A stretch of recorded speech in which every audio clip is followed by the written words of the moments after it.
श्री गुरुदेव दत्त. श्री नवनाथ भक्तिसार. अध्याय 15. कानिफनाथ व मारुती यांचे भांडण. कानिफनाथाचे स्त्री राज्यात आगमन.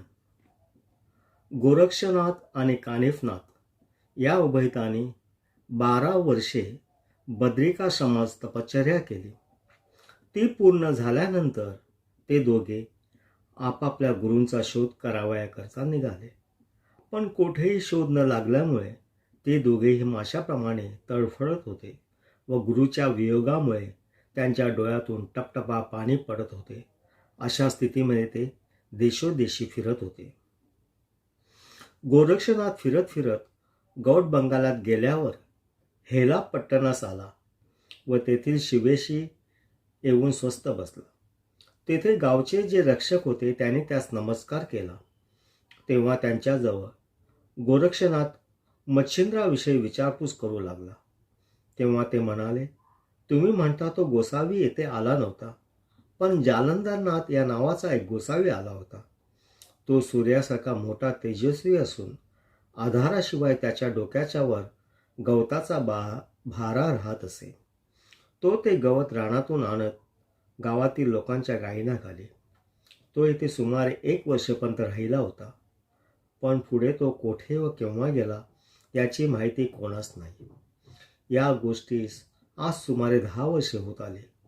ते भाषण ऐकल्यानंतर मी तो सोडून त्याचा शोध करीत हिंडेन म्हणून गुरुने नाव पालटले असावे अशा अनेक कल्पना त्याच्या मनात येऊन त्याला अतोनात दुःख झाले. त्या समय ईश्वर कृपेने गुरुची व तुझी भेट होईल, तू काही काळजी करू नकोस, अशी ते त्यांची समजूत करीत होते. पुढे तो अम्माचा विवेक करून गावात भिक्षेस गेला. तो घरोघर भिक्षा मागास फिरत असता तेथे जालंधरास पुरले होते तेथे गेला व त्याने अलग शब्द करताच आतून जालंधरनाथाने आदेश केला. तेव्हा गोरक्षनाथाने आदेश करून आपले नाव काय म्हणून विचारले. त्यावरून त्याने मला जालंधरनाथ म्हणतात असे आतून उत्तर आले व तसेच त्याने त्यासही तुझे नाव काय व तुझा गुरु कोण म्हणून विचारले.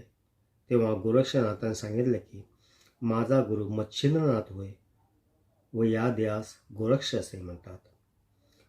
मग तुमची ही अशी अवस्था कशी झाली वगैरे गोरक्षनाथाने विचारल्यावर जालंधराने सविस्तर मजकूर त्यास सांगितला.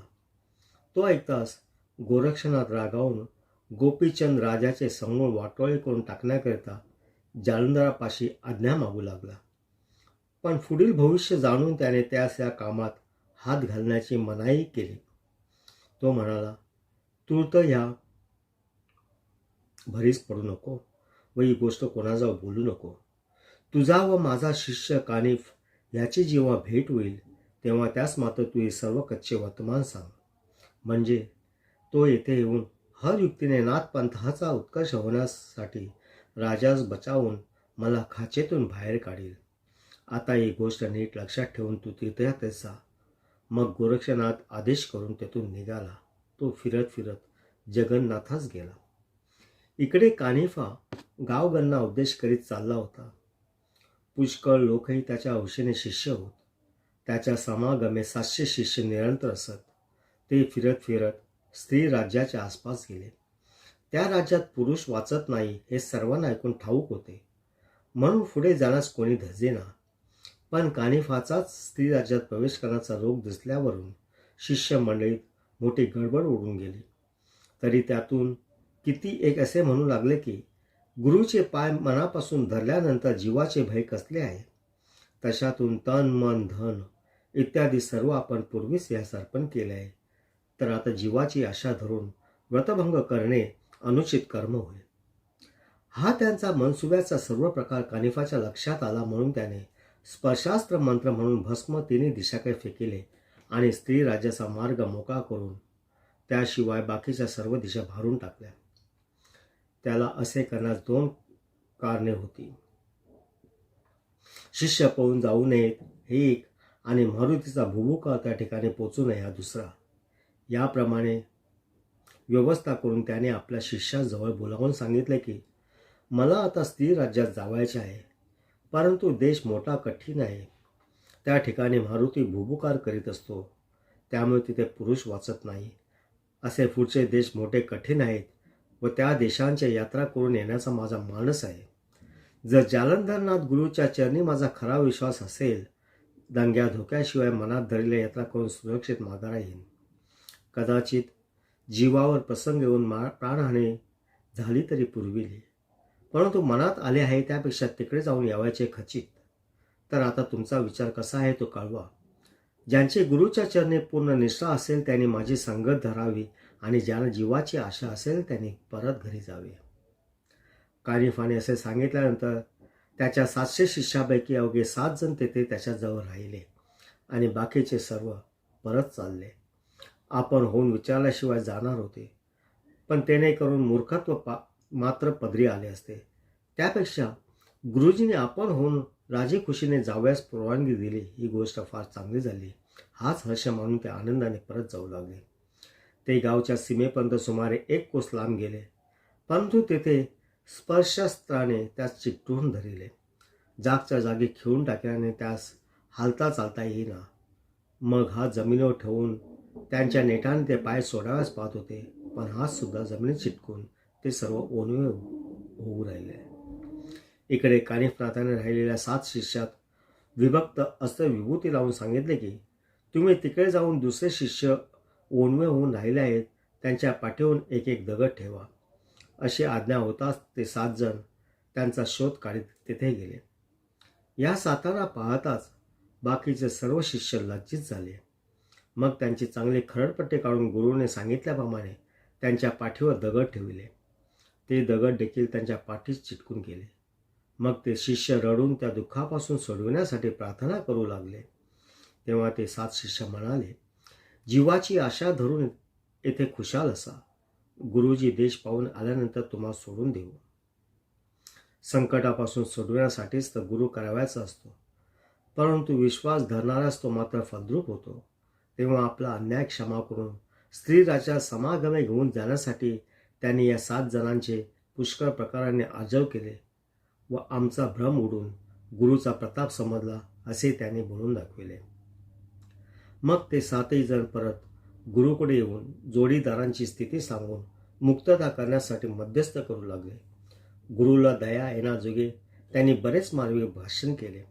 तेव्हा गुरु कानिफाचे अंतःकरण दवले व त्याने विभक्तास्त्र मंत्र म्हणून भस्म दिले. ते एका शिष्याने जाऊन त्यास लाविताच ते मोकळे झाले. मग ते सर्वजण येऊन लीनतेने गुरुच्या पाया पडले. पुढे सर्व शिष्यासह वर्तमान कानिफा स्त्री राज्यात जावयास निघाला. तो नगराच्या सीमेवर जाऊन तळ देऊन राहिला.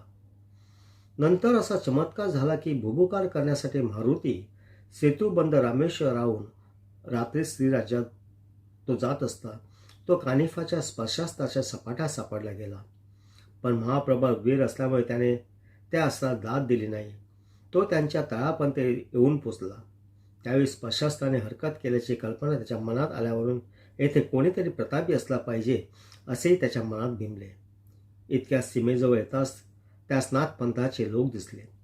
त्यावेळेस मारुतीस असे वाटले की आपण महाप्रयत्नाने स्त्री राज्यात पाठविलेल्या मच्छिंद्रनाथास हे लोक जाऊन उपद्रव देतील व बोध करून त्यांचे मन वळवतील.